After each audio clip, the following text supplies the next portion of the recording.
avez été identifié. Vous avez dit que vous êtes médecin. Bien sûr. Médecin interne, c'est cela? Bien sûr. À l'hôpital Seine. Vous confirmez l'hôpital? Quel est votre hôpital d'attache? Hôpital général de référence de Kinkole. Hôpital général de référence de Kinkole. Bien sûr.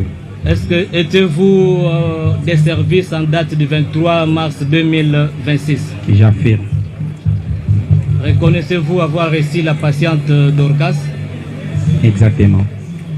Pouvez-vous dire au tribunal votre réaction par rapport aux faits qui vous sont reprochés par le ministère public au regard de votre comportement en rapport avec Dorcas? Merci beaucoup. Je pense que le président ou le jury peut me croire en âme et conscience, et j'ai aussi foi en vous. À travers ma narration, vous pourriez déjà comprendre que les griefs qui me sont attachés ne concordent pas avec ce qui s'est passé. Alors, je demanderai peut-être au président de le relire pour que cela me donne bien l'idée de bien répondre. Regardez, Monsieur David, ici nous voudrions seulement connaître ce qui s'est passé réellement entre vous et Madame Dorcas. Parce que le ministère public a dit, le ministère public dans le résumé des faits, a dit qu'il vous poursuivait pour torture sur Madame Dorcas Mouya. Il vous poursuivait également pour atteinte à sa vie, pour coups de blessures volontaires lui administrés, ainsi que pour coups de blessures aggravées que vous lui avez administrés. Qu'est-ce qui s'est passé? Tentative de meurtre. Qu'est-ce qui s'est passé réellement à cette date du 23 mars 2026 à l'hôpital général de référence de Kinkole? Qu'est-ce qui s'est passé réellement? Merci beaucoup. Par rapport au fait qu'on vous reproche, vous pouvez nous dire ce qui s'est passé? Je pense que ici présent, il n'y a personne d'autre que moi qui était là lorsque les faits se sont passés. Et je crois que vous me croirez sur ma narration. Étant médecin programmé de garde en date du 23 allant jusqu'au 24, après avoir pris le service en main en échange avec l'équipe qui devait partir, j'ai trouvé la parturiente dénommée Dorcas Mouya sur le lit de travail dans la salle de travail. Et j'ai reçu de l'infirmière ou bien de la sage-femme qui l'a surveillée les récits suivants. Voici cette dame qui est venue pour s'accoucher, qui est en travail, mais qui est non collaborante parce que tout ce qu'on lui donne comme consigne à suivre, elle fait le contraire. Et vous savez les conséquences qui en découlent. Sur ce, je me suis permis de prodiguer conseil à notre parturiente. Et la parturiente m'a rassuré qu'elle a écouté ce que je lui ai prodigué comme conseil. Alors, je me suis déplacé parce que le travail, l'accouchement revient à la sage-femme. Et moi, je peux intervenir qu'en cas d'appel. Après que l'accouchement a eu lieu, la sage-femme a constaté qu'il y avait des dégâts dus à la non-collaboration de la couchée. Et quand elle a essayé d'intervenir, premièrement en administrant l'oxytocin, qui est l'hormone nécessaire après l'accouchement, contribuant à l'arrêt de l'hémorragie naturelle. Je vais d'abord dire une hémorragie physiologique. La dame n'avait pas accepté. Et ça, c'était déjà une erreur grave de la part de la dame. parce que cela pouvait conduire à des dégâts. Après avoir évalué la dame après l'expulsion du bébé, la dame n'a pas voulu que les mains soient introduites dans ses parties intimes comme de coutume pour terminer les soins. Et après avoir objectivé une déchirure des parties molles de notre accouché, la mesure à prendre est la suture ou la réparation. Devant cette nécessité-là, notre accouché a refusé que réparation soit faite. Après que la sage-femme ait échoué cette discussion avec notre accouché, elle a fait appel au premier médecin de garde, qui, selon ses dires, n'a pas réussi à convaincre notre accouché des soins post-partum. Et ce dernier médecin fera appel à un deuxième médecin commis à la garde. Celui-ci a essayé, je ne sais pas comment, persuader, supplier, expliquer le bien fondé de l'intervention qui doit venir après l'expulsion du bébé. Et après avoir tenté de faire quelque chose, les refus catégorique de notre accouché a été constaté. Sur ce, le confrère a pris l'initiative de faire appel à l'équipe de la couverture sanitaire universelle, ou ceci en sigle, pour le transfert de la dame. Et quand moi je reviendrai, le confrère me dira que je préfère qu'on transfère cette dame parce qu'elle ne collabore pas alors que sa vie est en danger. Et le confrère a appelé la grand-mère de notre accouché pour corriger ce que le ministère public avait dit. L'accouché ne s'était pas accompagné de sa mère, mais plutôt de sa grand-mère.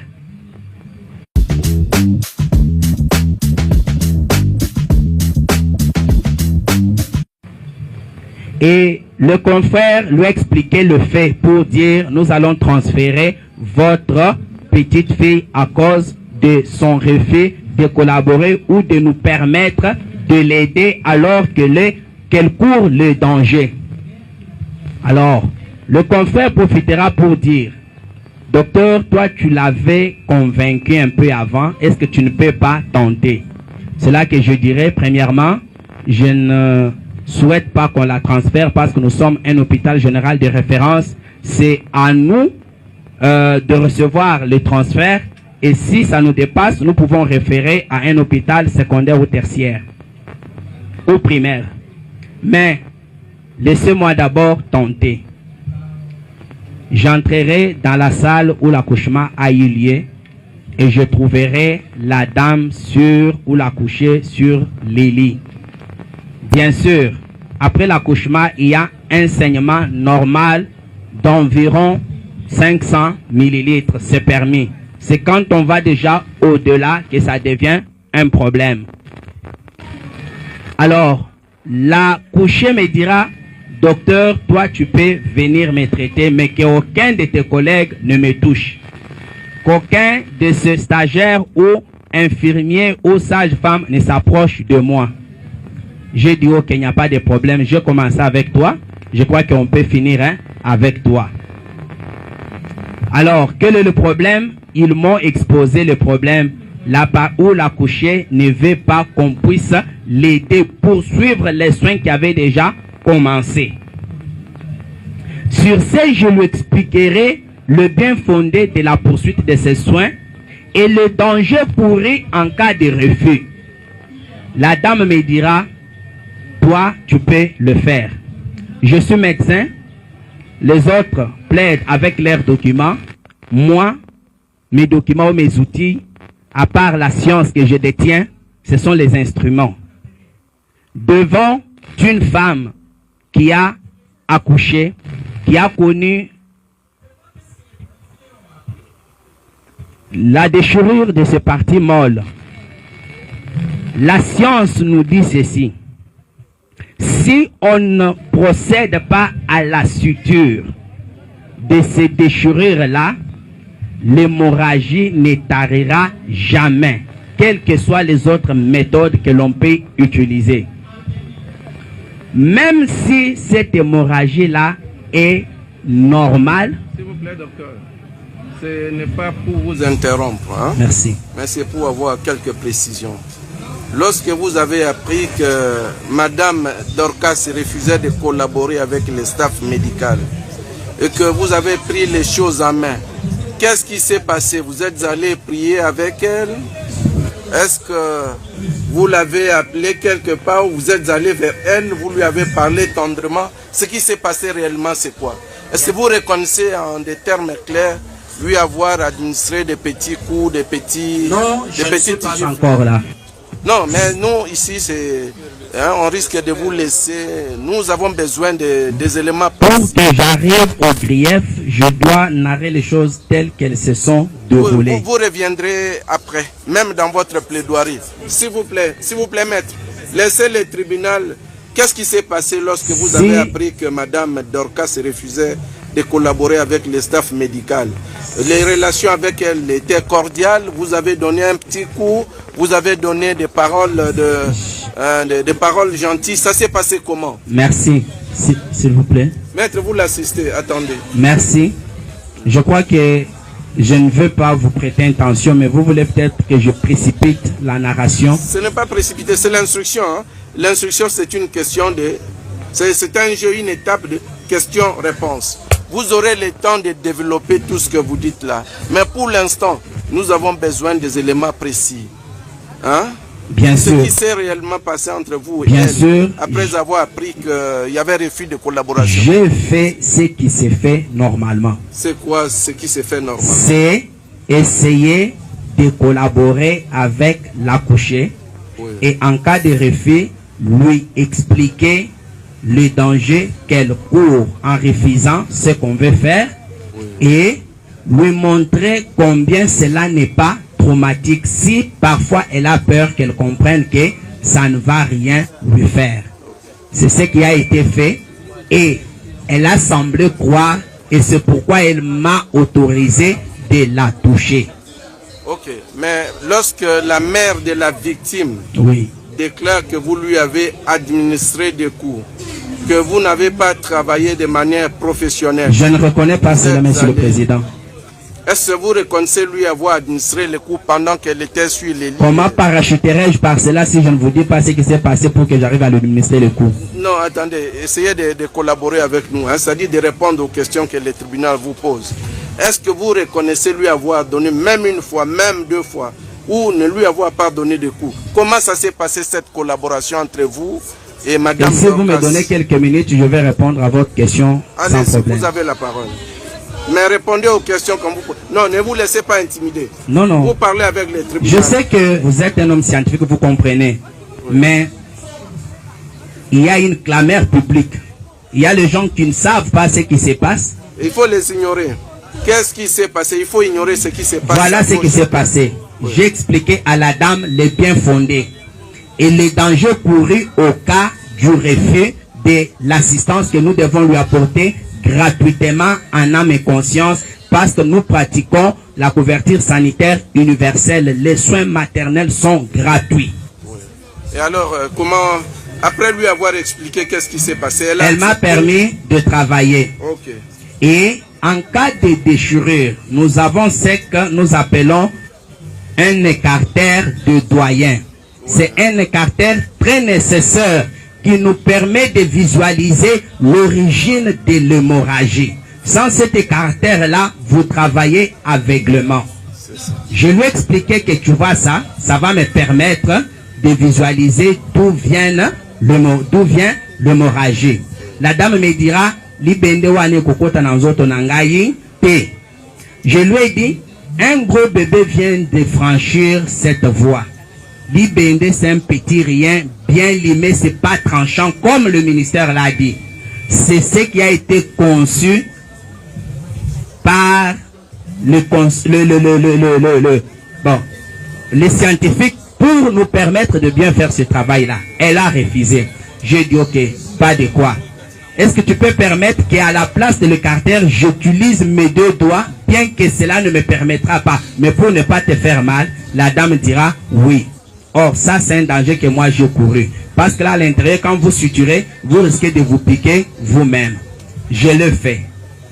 Alors, le col utérin, d'où venait l'hémorragie, étant un organe interne, je ne peux pas aller le suturer si je ne le rapproche pas à la portée de ma vie. Je lui ai demandé, je vais utiliser cette pince en cœur pour approcher le col utérin afin de voir d'où vient l'hémorragie et de bien l'arrêter. Docteur, pas ça. Je dis non, madame, tu m'as dit que je peux t'aider et tu m'as permis de faire ce que je fais. Laisse-moi continuer. Et moi, je travaille avec les matériels qui sont stériles. Mes mains sont gantées de gants stériles. Il n'est pas permis à une tierce personne de les toucher ou de s'approcher brutalement de moi. À ma grande surprise, après avoir collaboré bien avec notre accouchée, pendant que j'amène les mains, elle prend ses mains sales par rapport aux miennes qui sont propres et pures et les repousse. Et quand j'approche avec la pince, elle saisit avec ses mains souillées de sang et repousse ma pince. Je dis, madame, tu ne comprends pas les dangers que tu cours. L'infection peut en suivre. Et je ne suis pas devant une petite déchirure. Je suis devant une déchirure qui sent ce que je vais faire. Rien ne peut arrêter l'hémorragie et le danger que tu vas mourir. Mais toi, tu ne le comprends pas.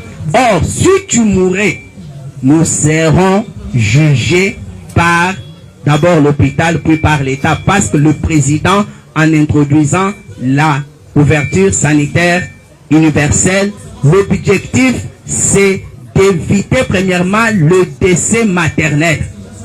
C'est ce qui est grave. Alors, là, je suis déjà dans les détails. D'abord, la dame a posé des actes qui ne sont pas permis d'être posés. J'ai dit, d'accord, mais est-ce que tu peux me permettre d'être assisté par l'équipe stagiaire qui est ici? Il dit, non. Mais je ne peux pas travailler seul sans l'assistance. Et j'étais devant un dilemme et j'ai pu expliquer de toutes les manières, mais on dirait que la personne ne comprenait pas les bien fondés de mon intervention. Okay. Et en posant des gestes agressifs vis-à-vis de moi, j'appelle ça agressif. Je lui ai dit, je ne sais pas quoi faire devant ça, mais je comprends pourquoi les autres t'ont abandonné. Je fais appel à sa grand-mère qui est venue, qui a parlé. C'est le comportement avec cette fille, elle parle sans cesse. Elle réplique à n'importe qui, à n'importe quoi, au lieu de s'intéresser à moi, le médecin. Au point même de fermer la bouche à sa grand-mère, de Kolongolaye. Les autres parturiantes qui étaient là ont intervenu en disant, depuis 16 heures tu es là. Yo mokonde ozamwasi akobota, biso pe toye pona tobota. Ndenge nini yo a privatisé, donc yo moko simbi ba médecin, biso bakota la biso quand. Et là j'ai à peu près 6 femmes en travail aussi, avec 2 lits. Bon. Et une à la porte en train de pleurer. Malgré l'intervention de celles qui les avaient accompagnées, d'elle-même qui pleurait aussi, qu'on mette d'abord son cas à côté, qu'on les voie, elle n'a pas compris. J'ai envoyé appeler notre service de sécurité de l'hôpital, les JR. Et c'est une dame. Des fois, quand on a des difficultés comme ça, on fait appel pour qu'elle vienne quand même intervenir. Peut-être qu'on peut comprendre. C'était une militaire en tenue, ça peut aller. Malheureusement, il était allé intervenir de l'autre côté. Vous comprenez combien j'étais en train de chercher des solutions. Et tout cela, ça prenait du temps, mais la femme saignait.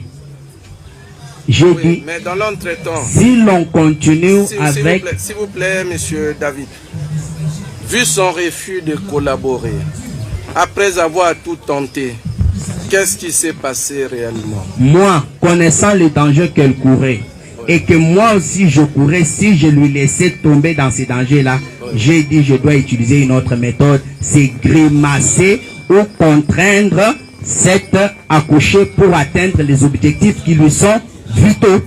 Exactement. Vous l'avez grimacé de quelle manière? Ça a commencé par des intimidations, sans suite.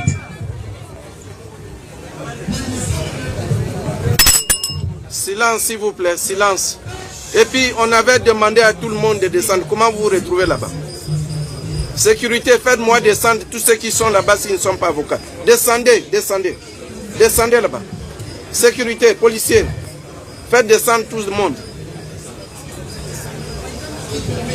Faites descendre tout le monde. Faites descendre tout le monde. Que tout le monde descende.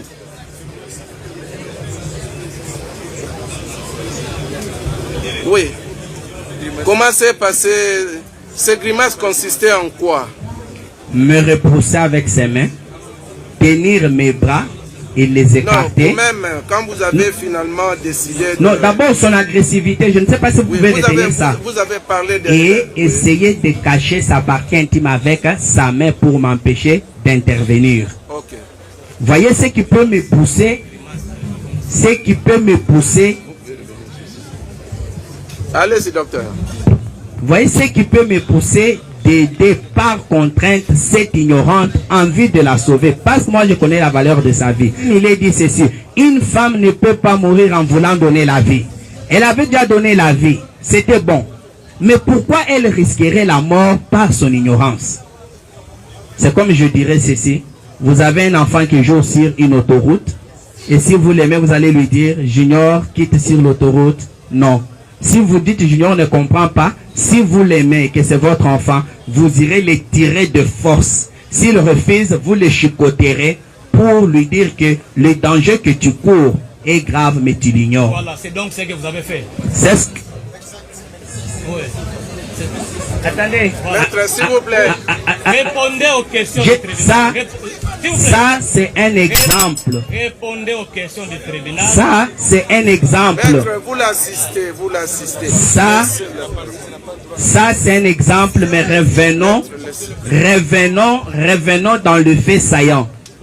Ça, ce n'est... Ça, ce n'est qu'un exemple. Attendez, monsieur David, il y a le ministère public qui voudrait ajouter une petite réponse, question. Oui, allez-y, monsieur le procureur. Monsieur le Président, nous demandons d'abord au greffier d'acter correctement les déclarations du prévenu. Un exemple et l'exemple qu'il vient de donner. Et en outre, j'en profite, monsieur le Président. Nous constatons que le prévenu évite de répondre à la question. L'évidence c'est qu'il n'y avait pas de collaboration. Et il vient de soulever cela. Et quelle a été sa réaction? Et en tant que médecin, où est-ce qu'il a mis le principe du libre choix de patient? Merci, monsieur le procureur, pour la question. Est-ce que je peux... Non, maître, attendez que le tribunal... Est-ce que je peux continuer parce que je suis presque à la fin? Attendez que c'est le tribunal qui vous pose des questions. Répondez d'abord aux questions. Est-ce que je peux continuer? Suffisamment de temps pour intervenir. Allez-y. Oui, vous répondez aux questions du tribunal.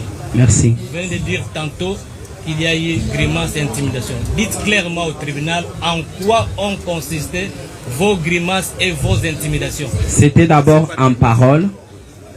Et cela n'a pas suffi pour convaincre. C'était quel genre de parole? Madame, tu cours un grand danger, mais que toi tu ignores. Parce que tu n'es pas venu donner la vie pour répartir cadavre. C'est ce que vous considérez comme grimace? Non, non, mais je suis en train d'enchaîner. Je commence par les petites. Dites au tribunal. Bien sûr, j'ai dit intimidation et grimace. Voilà. Je commence par intimidation. C'est en parole. Attendez, dites clairement au tribunal en quoi ont consisté vos grimaces et vos intimidations. C'est venu de vous-même. Bien sûr, mais c'est ce que je dis. C'est d'abord lui dire en parole que tu cours le grand risque qui est le décès maternel si tu ne me laisses pas continuer à te donner les soins qui te sont nécessaires. Et devant cet état de nécessité, devant cette urgence des urgences, une femme qui saigne en postpartum pour une déchirure toute simple qu'on peut réparer en quelques minutes, mais qui refuse. Mais si je dis bon, viens, signe ici. Vos grimaces et intimidations ont-elles produit des effets? Mais, oui, bien sûr. Et les effets sont que, à la fin de cela, la dame est remontée sur la table et elle m'a laissé travailler cette fois-ci en collaborant jusqu'à la fin. Ce qui était un grand étonnement de ma part. J'ai dit, mais c'est parce que tu ne voulais pas écouter dès le début. Vous êtes sûr que vous avez collaboré jusqu'à la fin? Jusqu'à la fin, je vous assure, j'ai terminé, je l'ai lavé, je lui ai fait les soins vulvaires qu'elle refusait au début.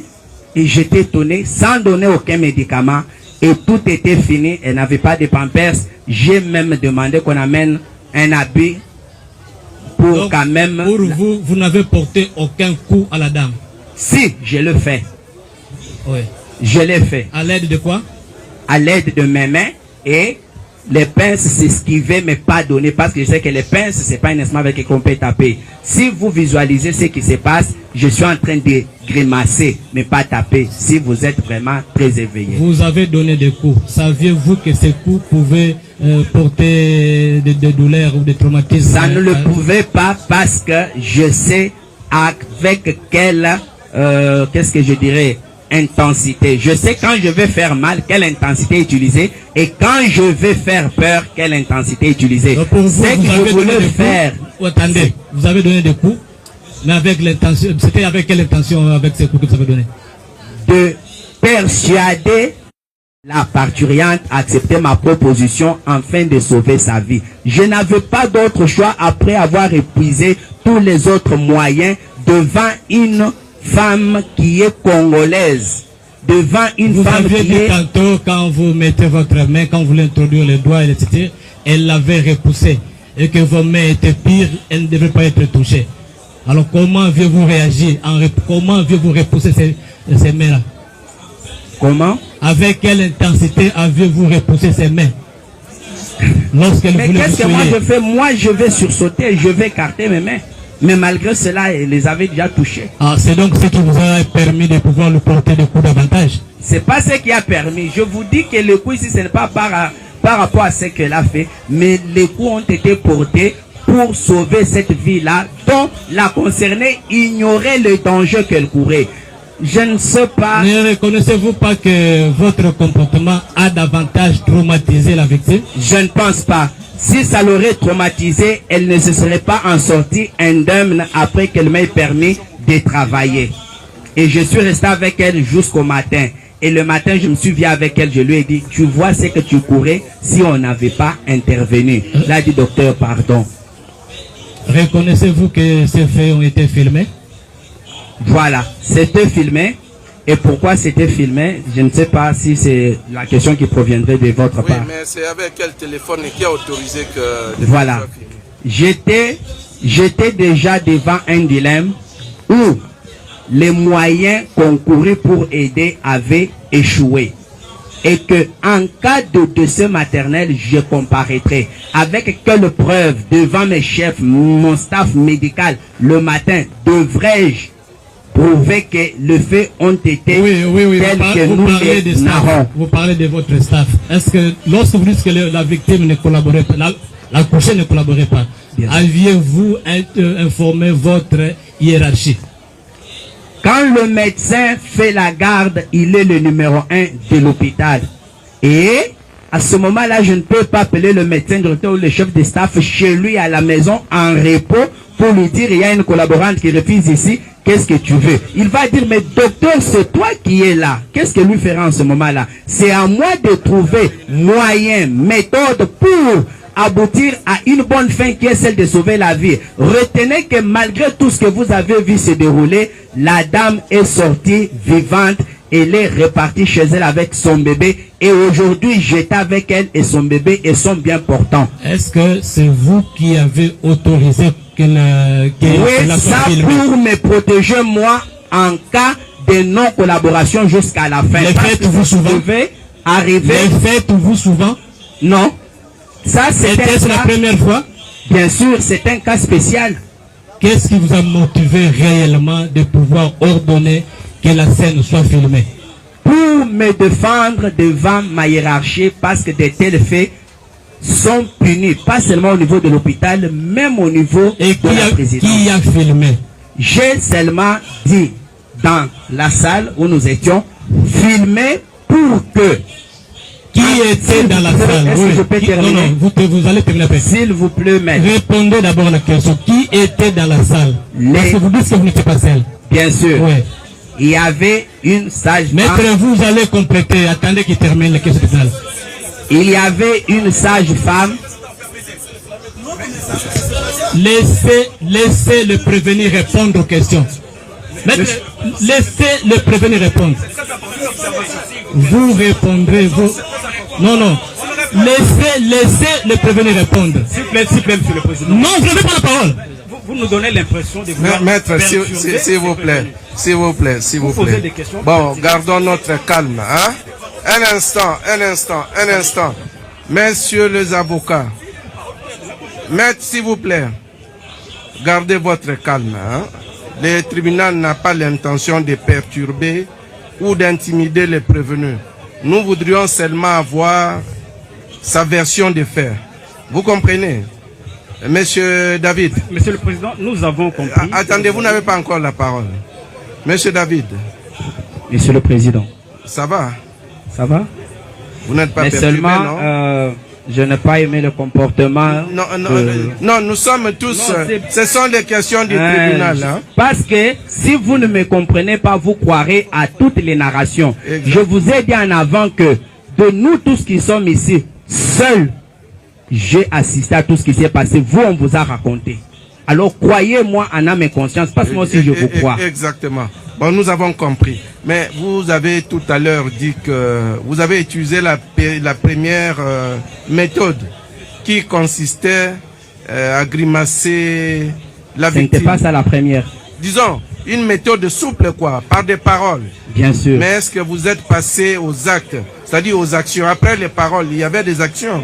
Bien sûr, il y a eu des actions pour contraindre le travail qui devait être fait. Parce que sans cela... Que le conseil recule un tout petit peu, hein, pour permettre également aux prévenus, même d'un mètre, s'il vous plaît.